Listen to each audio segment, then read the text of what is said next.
Hi, I'm Jennifer. This is Unearthed Relics, and in today's video, I'm going to be showing off the latest installment of my Junk Journal January spreads and also show off some recent thrifted finds. And so today I'll be picking up at number 14 and going all the way through day 20. So let's dive in.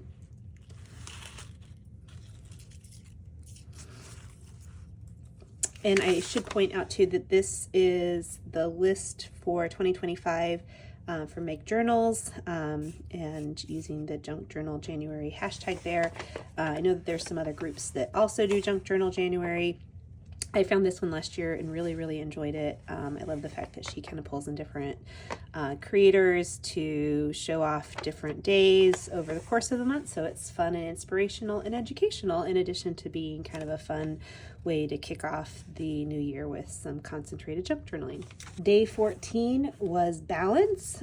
So I used I was looking for like a ledger sheet because I thought like a balance, like in the financial sense, would be good.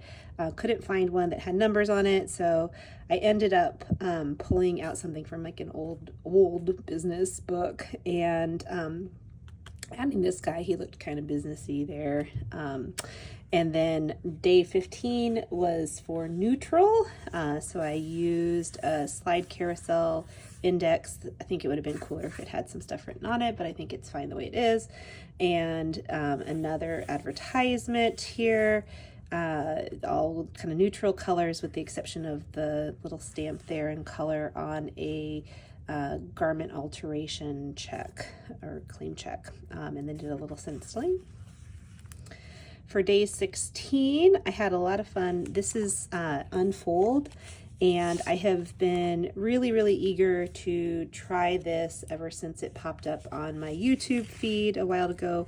It's called the Victorian Folded Purse or Note, and it reminded me of like the kinds of notes we used to fold up and share with friends in middle school and high school and all of that. So anyway, it unfolds, and there's one layer here that's got a little rose stamped down on there, and then there's one more little layer that you can kind of hide a message into, and I stuck another little flower into that one.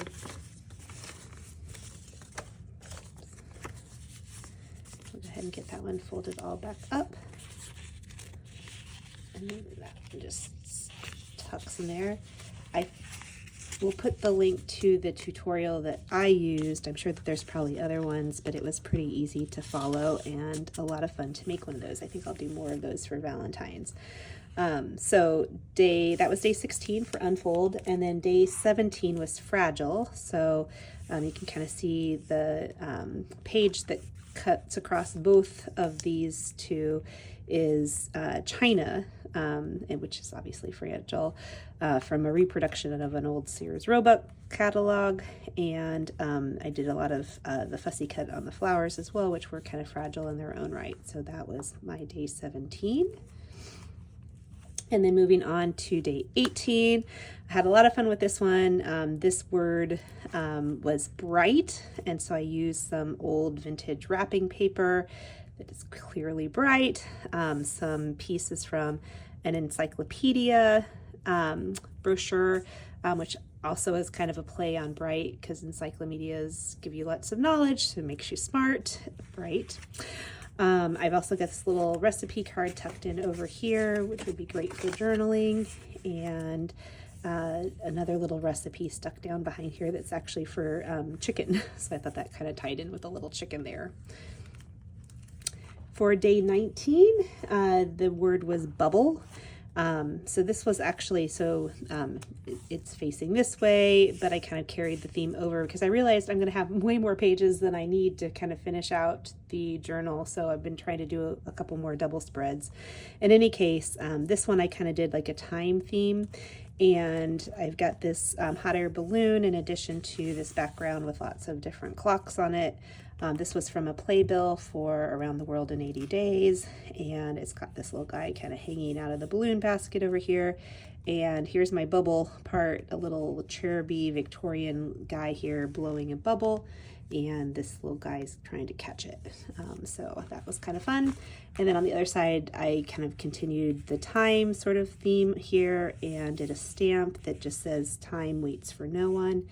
And it's got another little bird and lots of clocks and gears and everything. So that was kind of a fun one. And then day 20 was tissue. So I had fun earlier. If you remember, kind of earlier in the book, I had done some tissue overlaid onto some music and, did some embellishments on that one. So I did something kind of similar here, getting back to it. And for this one, I have, let me pull this out so you can actually see everything behind it. It to slide all the way through there. That's good. I put down a piece of an old magazine first, and then also on this side I put down a old recipe card, so you can kind of see the cursive handwriting coming through on this side, and you can see the bits and pieces of the magazine coming through on the lighter flower. I love this.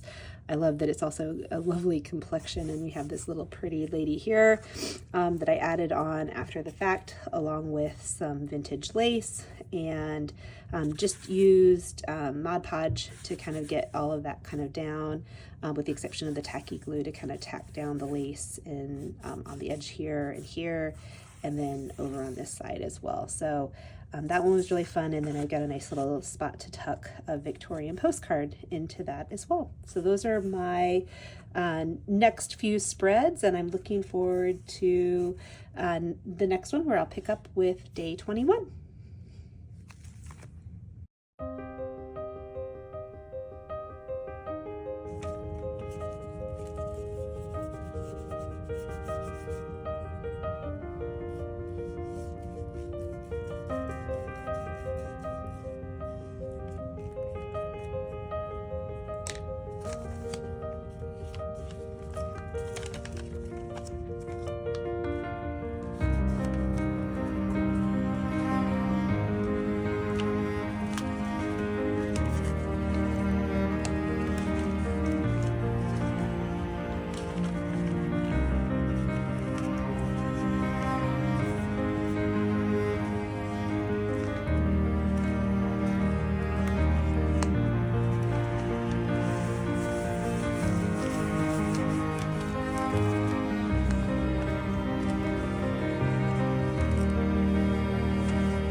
So I found some wonderful vintage Valentine's decorations that I'm really looking forward to using, including these lovely ladies, a set of 4 of those. This cute little knee hugger bunny, I've never seen one of those before. I also found these vintage gift tags and bags, and a few pieces of a plastic nativity. A lot of great stationery, really cool cards, and some postcards. I'm excited about these, and these cute little recipe note cards, kind of fun and vintage. Also some postage stamps.